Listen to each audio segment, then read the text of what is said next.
37 dengan nomor absen 22.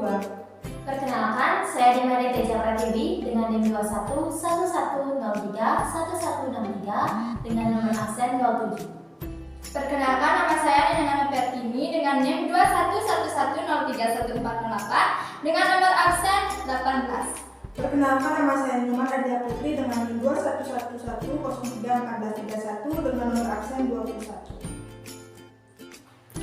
Dalam keputusan Majelis Permusyawaratan Rakyat tahun 1983 mengenai olahraga digunakan dua istilah, yaitu pendidikan jasmani dan olahraga. Sebelumnya, istilah pendidikan jasmani sudah tidak dipergunakan lagi karena dihapus pada tahun 1961.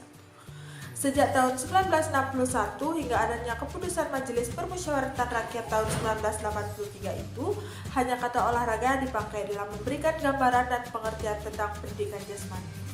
Ada beberapa pengertian menurut para ahli, yakni menurut Bailey dan Gill dalam Surat Torekaka 1994 mendefinisikan pendidikan jasmani sebagai proses yang menguntungkan dalam penyesuaian dari belajar gerak, neuron muskular, intelektual, sosial, kebudayaan, baik emosional dan etika sebagai akibat yang timbul melalui pilihannya, yang baik melalui aktivitas fisik yang menggunakan sebagian otot besar tubuh. Menurut Undang-Undang No. 4 Tahun 1950 tentang Dasar-Dasar Pendidikan dan Pengajaran Pasal 9, maka pendidikan jasmani yang menuju kepada keselarasan antara tumbuhnya badan dan perkembangan jiwa dan merupakan suatu usaha untuk membuat bangsa Indonesia menjadi bangsa yang sehat dan kuat lahir batin, diberikan pada segala jenis sekolah. Guru di sini harus dapat mencoba mentransfer atau mengalihkan perilaku sosial, kebudayaan, dan nilai keindahan kepada siswa melalui contoh perilaku mereka. Hal yang dapat diterima atau tidak dapat diterima harus diberi komentar langsung dengan pujian atau hukuman.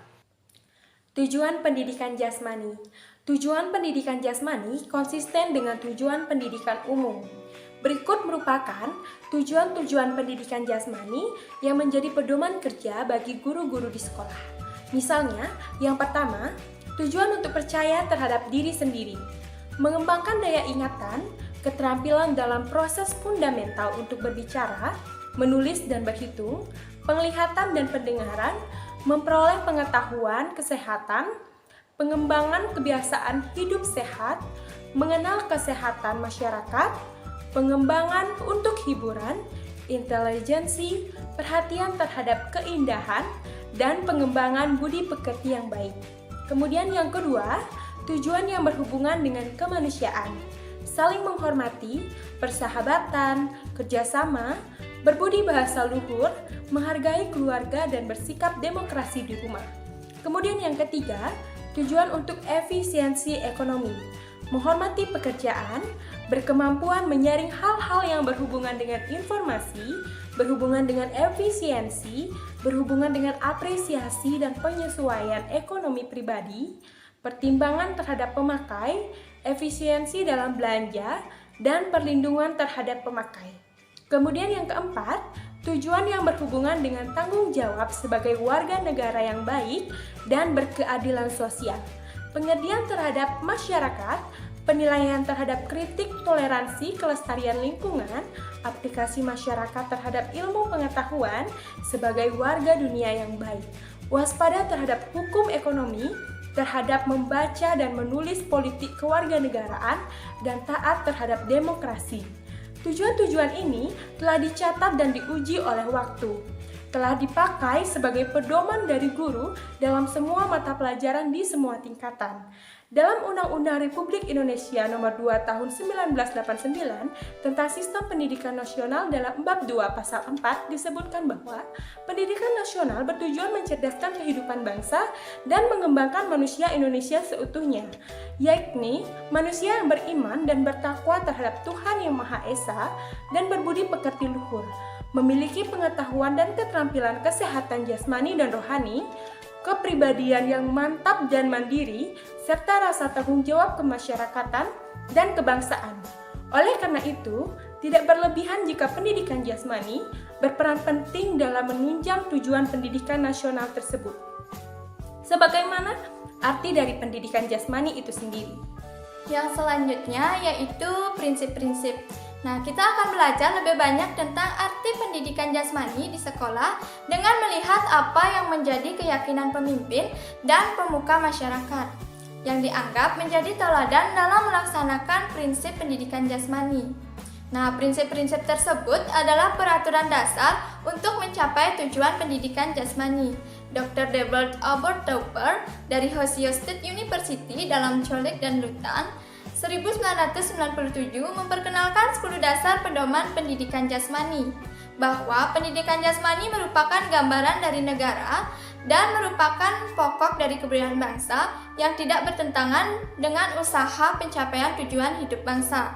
Yang pertama, pelaksanaan pendidikan jasmani selalu mengakui pengetahuan dan membuktikan fakta-fakta tentang organisme manusia.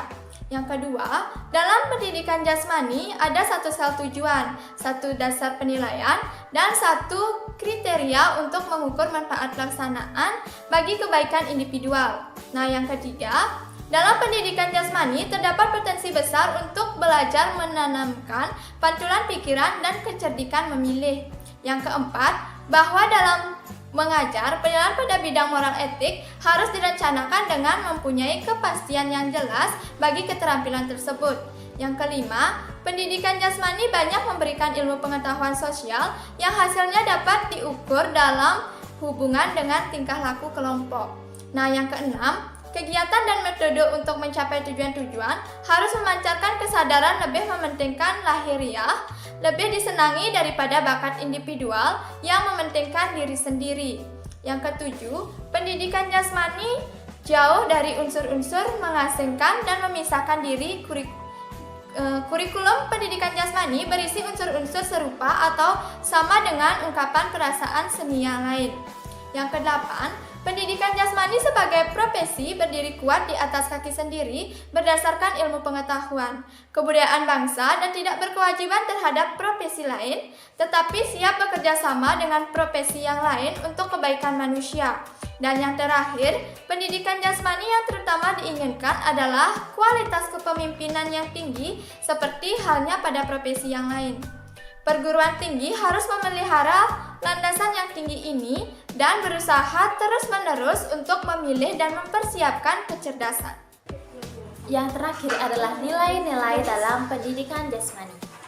Nah, adapun keunggulan lain dari pendidikan jasmani menurut Dr. David Scabrens dalam Colek dan Lutau tahun 1997 adalah seperti nilai-nilai yang akan saya terangkan. Nah, yang pertama adalah pengetahuan tentang ketangkasan dan keterbatasan fisik seseorang dan bagaimana menyelaraskannya. Yang kedua adalah keyakinan terhadap kemampuan motorik dan bodi mekanik dari aktivitas hidup. Yang ketiga, penyesuaian terhadap tuntutan dan keinginan kelompok dalam menerima tugas yang ditentukan kelompok. Yang keempat, paham dan hormat terhadap fair play dan terhadap pertimbangan kelemahan atau hasil yang berlawanan. Dan yang kelima, hormat terhadap kekuasaan yang telah dilimpahkan kepada kapten tim, panitia perlombaan, pelatih, ataupun kepala sekolah. Yang keenam, orang dewasa dapat berpartisipasi dalam keterampilan pengetahuan dan perhatian terhadap beberapa olahraga rekreasi. Yang ketujuh, mengerti terhadap maksud nilai-nilai fisik pendidikan jasmani. Yang kedelapan, suatu kondisi optimal dari kebugaran jasmani dalam kekuatan, kelincahan, dan daya tahan. Kesembilan, suatu kesempatan untuk berapresiasi dan merupakan program yang dibutuhkan masyarakat. Kesepuluh, pengalaman dalam pendidikan bersama terhadap kegiatan rekreasi yang bersifat aktif dan setengah aktif. Kesebelas, pengetahuan dan keterampilan dalam bentuk latihan-latihan fisik seperti gerak badan yang dapat dipakai untuk memelihara kondisi bila mana sesuatu tidak mengizinkan berpartisipasi dalam rekreasi yang memerlukan kekuatan. Yang ke-12, pengetahuan mekanis keterampilan olahraga. Bagaimana cara mempelajari keterampilan yang baru dan bagaimana meningkatkan prestasi. Ke-13, memahami olahraga sebagai warisan dan menempatkannya dalam kebudayaan. Dan yang terakhir adalah pengalaman dalam memimpin teman, misalkan sebagai kapten tim, mencatat waktu, manajer peralatan, ataupun pengurus dari suatu organisasi.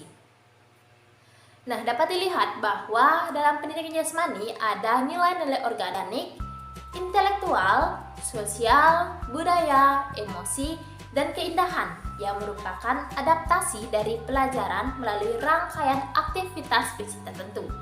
Nah, untuk pelaksanaan pendidikan jasmani, baik di sekolah baiknya hendaknya membuat pedoman pelaksanaan, berbagai program yang seimbang, fasilitas untuk kegiatan di luar dan di dalam gedung, peralatan dan alat pelajaran lainnya hendaknya cukup tersedia agar program terlaksana dengan sepenuhnya.